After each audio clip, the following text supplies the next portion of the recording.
so today in notes, we're going to stamp two vocab words, numerator and denominator. These are words I know we know. We literally just use them in conversation. However, there's not a spot that we've had to write them down. I want these to really live in our notebooks. So, when we think of numerator, it's not anything crazy or fancy. It is the top value in a fraction. Again, the top value in a fraction. Now, I'm specifically naming value here, not number, because as we continue through math, what we'll find is sometimes that's a variable. Sometimes that's an expression. Sometimes it is just a number, but it's not always going to be. When we think of numerator, I also want us to think part. The numerator is the part. The numerator is the part. And where the numerator is the part, the denominator is the whole thing. Right? If we think of the fraction 2/5, you have 2 out of that 5 possible total pieces. And then for denominator, really similar. Just the bottom value.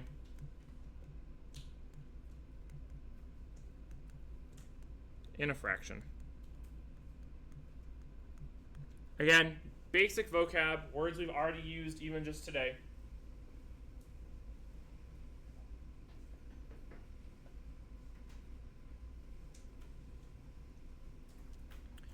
And then underneath is also something we talked about yesterday, simplifying fractions. Now, we have to always simplify our fractions. Always, always, always.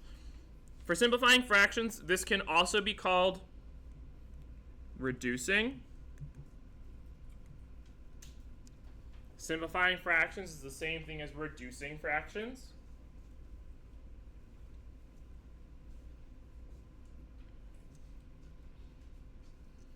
And when simplifying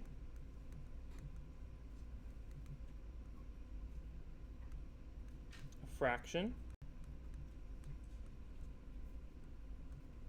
we look for a whole number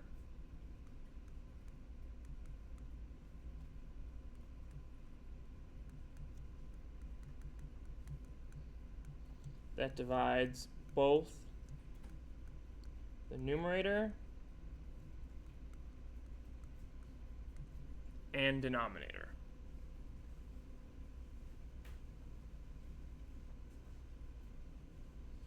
So again, when simplifying a fraction, we look for a whole number that divides both the numerator and denominator. And so let's see an example of this. If I have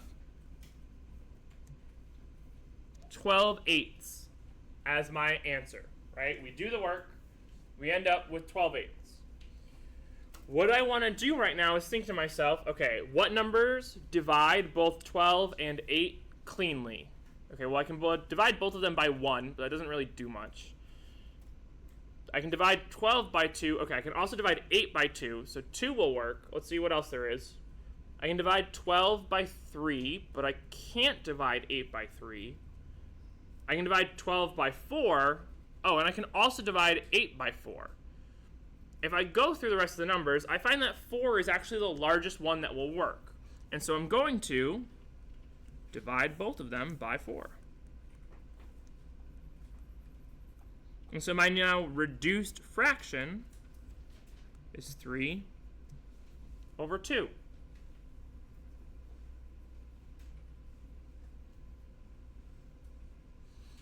Something I want us to notice. I did not mention this yesterday. However, in this room, we are going to leave this in improper form.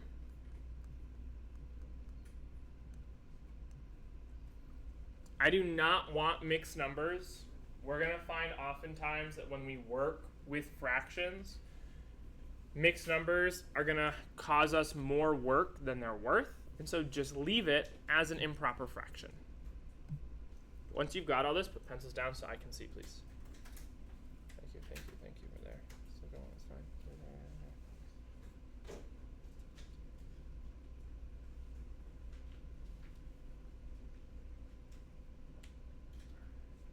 Okay.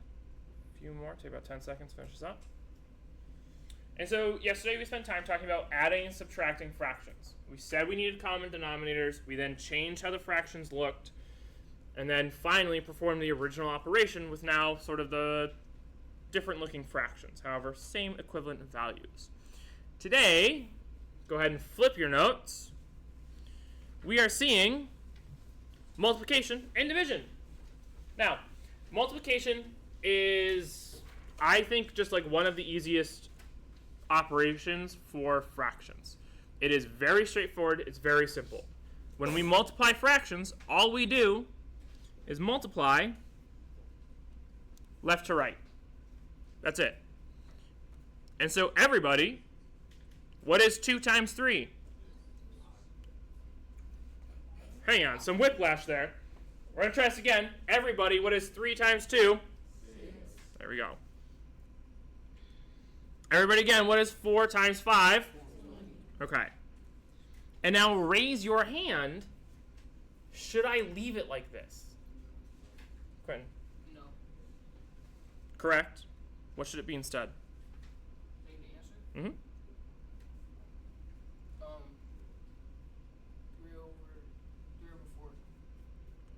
3 over 4. I don't quite like 4. I like 3. 3 is good. What should my denominator be, Sage? 10. 3 over 10. Again, thinking about the work we did on the previous side, right? If I divide 6 by 2 to get to 3, I need to divide 20 by 2 to get to 10. Now, if there are no numbers that cleanly divide both numerator and denominator, then you just have to leave it, right? For example, 3 over 10, there's nothing that divides both of those cleanly. And so 3 over 10 is as far as that goes for reduction. Any questions on example 1? All right. Move down to example 2. We now have division. Well, hang on a second. Division with fractions has a few extra rules. Raise your hand. Do you remember what we have to do when dividing with a fraction? Say. Louder. Keep, change, flip. Keep, change, flip. Yes, 100% that. We are going to get a more, what I'll call high school appropriate definition of this. However, I keep, change, and flip. Raise your hand. What does keep, change, flip actually mean, Alex? Keep the first fraction. Mm-hmm. Then you change the division symbol to the multiplication symbol. Then you flip the fraction that you're multiplying upside down. So like say for example for this we have 2 over 4 times 5 over 3. Absolutely. And so, right, it's just as the namesake says. Keep the first one, switch the sign, flip the second fraction. Now, when I do this, again, convenient, because now this is just the same process of what we did up above. I'm just going to go left to right. And so everybody, what is 2 times 5? Good. Everybody again, what is 4 times 3? We gotta wake up. We gotta wake up. And now again, I want to think about reducing. I'm going to end up reducing this to 5 over 6.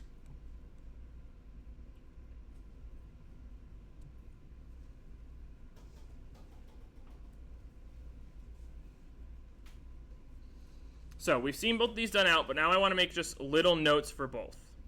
And so up above, back on example 1, and don't worry, I'll go back to example 2. We want to name, we multiply, left to right.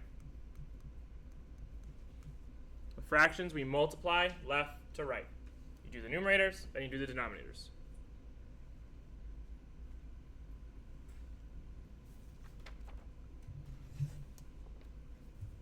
Demetrius, set up, please.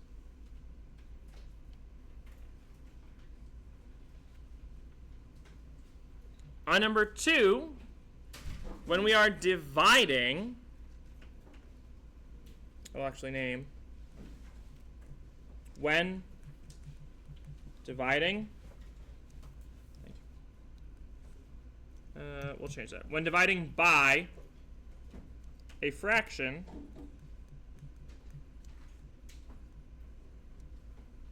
we multiply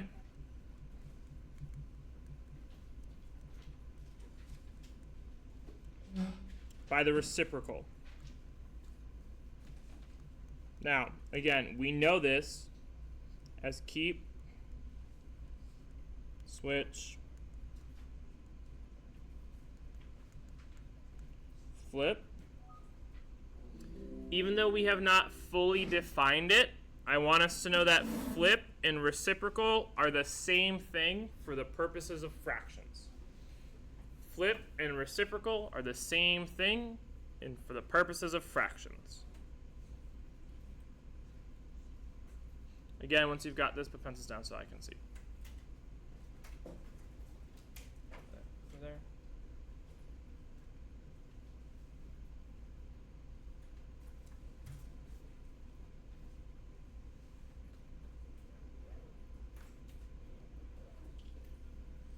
All right. We're now going to quickly finish this out with example 3. We have 1 2/3 divided by 1/2, and we want to know, okay, which of these could actually represent this? And so we're going to go through this sort of piece by piece and reference the original expression. And so answer A reads what, Zabdiel? Yes, please.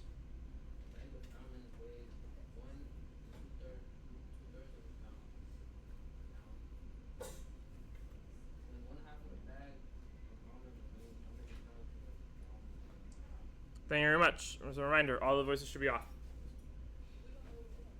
We are in notes on example 3.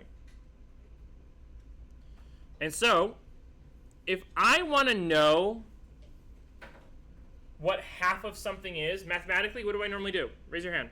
What do I normally do if I want to know what half of something is mathematically? Yeah. Divided by 2. Okay. Well, if I want to know what half is, normally I would divide by 2. All right, let's take a look. Are we dividing by 2? Yeah.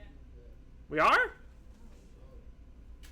We have 1 2/3 divided by 2? No. And so, if we're thinking about half of something, dividing by 2 is one way. The second way is technically I could multiply by 1/2. However, that's just not what we have. We don't have either of those options. And so, because of that, A is out. A is a bad scenario because it does not match the actual work that we have.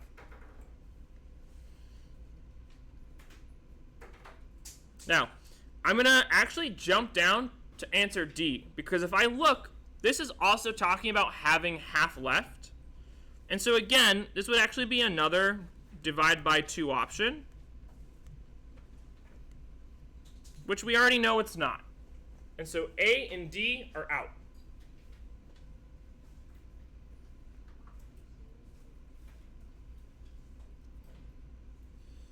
And so let's look at B. How many 1/2 cup servings of yogurt are in 1 2/3 cups of yogurt? For the sake of argument, let's change some of these numbers. How many 2 cup servings of yogurt are in, let's say, 12 cups of yogurt? If I wanted to know how many 2 cup servings of yogurt are in 12 cups of yogurt, how would I do that mathematically? Turn and talk, 20 seconds. Go.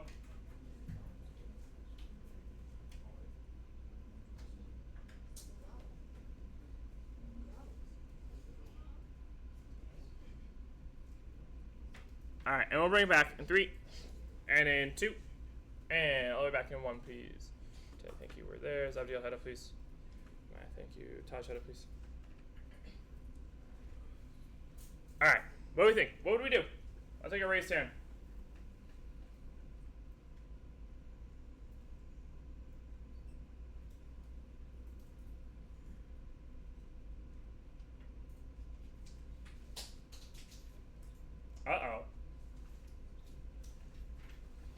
What might we do to find this out? Zabdiel. Louder. Louder one more time. You divide. Specifically, you would divide what by what? 12 by 2. Okay, so we would take the larger number, divide by the smaller one. Let's keep that in mind, because now I'm going to go back to the original question. How many 1/2 cup servings of yogurt are in 1 2/3 cups of yogurt? Okay, well, to figure that out, we just said we would divide the larger by the smaller. Well, wait a second. Is that what we have? Yeah. I have the 1 2/3 divided by the 1/2. And so B is our answer here. B is our answer.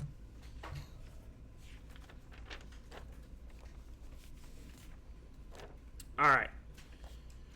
From here, take your notes. I need you to fold them on the dotted page, or on the dotted line, rather. I will bring notes to those who did not get the first parts.